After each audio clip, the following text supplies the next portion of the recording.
Good morning, students. How are you? I hope you will be fine and watching video regularly. देखिए आज start करते हैं हमारा next topic atmospheric refraction. Atmospheric refraction को start कर देते हैं। जैसे नाम से क्लियर है, रिफ्रैक्शन किसकी वजह से होगा? एटमॉस्फेयर की वजह से होगा। यानी आपको एक बात याद रखनी है, जैसे जैसे क्या होता है एटमॉस्फेयर में ऊपर चलते हैं हम या फिर नीचे ऊपर से नीचे आते हैं तो रिफ्रैक्टिव इंडेक्स होता है वो चेंज होता है। ये ऐसी बात क्यों होती है? क्योंकि जो एयर है, एयर की वजह से होता क्या है बच्चों? जो एयर होती है, जो कोल्ड एयर होती है, उसका रिफ्रैक्टिव इंडेक्स थोड़ा ज़्यादा होता है और जो हॉट एयर होती है उसका रिफ्रैक्टिव इंडेक्स कम होता है।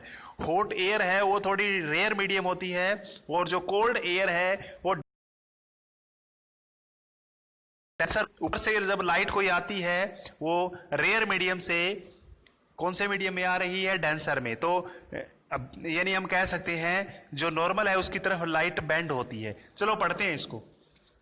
क्वेश्चन बहुत बार पूछा जाने वाला है कि तारे क्यों चमकते हैं।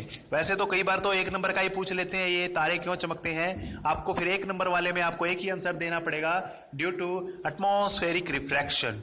ठीक है, कई बार ऑप्शन में भी आ जाता है ये क्वेश्चन, लेकिन 2-3 नंबर का आए तो आपको पूरा लिखना पड़ेगा।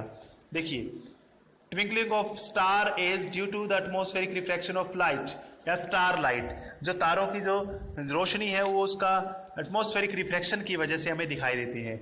Light from star on entering the earth atmosphere, जो स्टार से लाइट आती है वो एटमॉस्फेयर में एंटरिंग करते ही क्या होता है? Undergoes refraction continuously. उसका लगातार क्या होता है? रिफ्रैक्शन होता रहता है। रिफ्रैक्शन का मतलब क्या होता है? आपने पढ़ा होगा।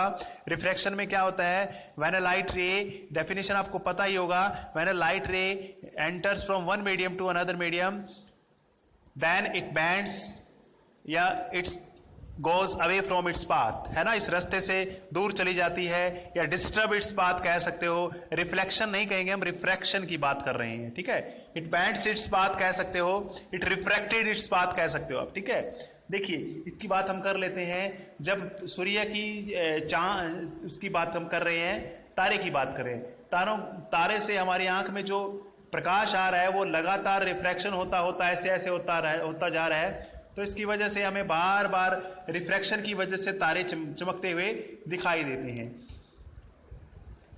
पढ़ते हैं इसको।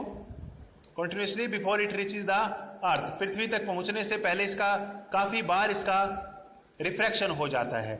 Refractive index of atmosphere changes time to time. जो रिफ्रैक्टिव इंडेक्स है एटमॉस्फेयर का समय समय पर बदलता रहता है। Atmosphere bends the light towards normal. जो एटमॉस्फेयर है वो लाइट को बैंड कर देता है, नॉर्मल की तरफ बैंड कर देता है, नॉर्मल की तरफ। So the apparent position of the stars continuously changes. इसलिए जो उसकी पोजीशन होती है किसकी स्टार की, वो लगातार चेंज होती रहती है और वो थोड़ा हमें ऊंचा दिखाई देते हैं।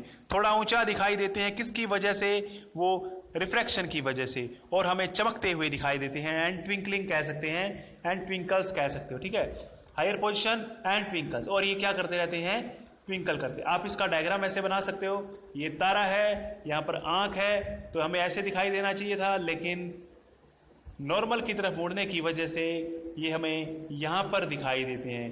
एक्चुअल पोजीशन यहाँ पर है, ये वर्चुअल पोजीशन है इसकी, या फिर हम इसमें जो इसमें मेंशन किया हुआ है कौन सी पोजीशन दी हुई इसमें? Apparent position. अपरेंट पोजीशन यहाँ पर हमें यहाँ हम देख रहे हैं ना, तो यहाँ से तारा यहाँ पर है, लेकिन ये मुड़ेगा बार बार विलंब की ओर, यानी किसकी तरफ मुड़ेगा? ये टवर्ड्स नॉर्मल कह सकते हो। यहाँ पर नॉर्मल ड्रा कर सकते हो आप। ठीक है, तो नॉर्मल हर पॉइंट पे नॉर्मल बनाओगे आप। ठीक है, ये नॉर्मल मुड़ेगा तो इधर मुड़ेगा, थोड़ा उधर मुड़ेगा, तो पोजीशन है वो इस तरह से हमें थोड़ी ऊंची दिखाई देती है। इतना ही करेंगे बच्चों, थैंक यू।